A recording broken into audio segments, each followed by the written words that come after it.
There's no deceiver more effective than a public school educated Brit. He could be standing next to you in a bus queue, having a forced 12 nervous breakdown, and you'd never be any the wiser. I believe that it's time we have an honest discussion about boarding school, and this film aims to start that conversation. There's some things which happened behind those gates which were horrific.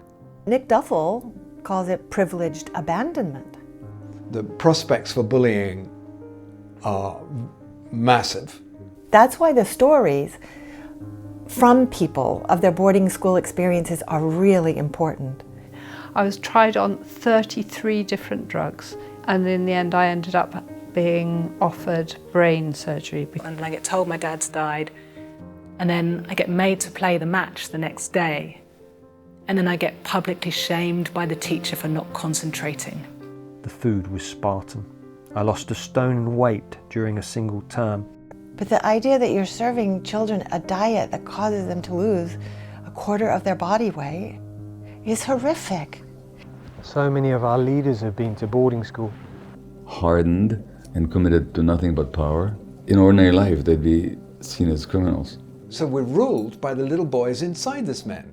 This is madness. How are they meant to create laws for people who are different? There's no chance that they'll get it right. If somebody did on a personal scale what they do on a social or international scale, they'd be in jail. Should we be suspicious of a politician who went to boarding school from the age of 8? I mean, of course we should. I would like to see an end to private schooling. I think every single adult in the world needs to inform themselves about child development. We create a culture where telling the truth, speaking up, is actively rewarded. This will get out there, this film, one person at a time. It will become a movement. It will lead to change. I know that. So I think there's something stirring in the undergrowth, and I hope it's not just a whimper. I hope it's a lion waiting to roar.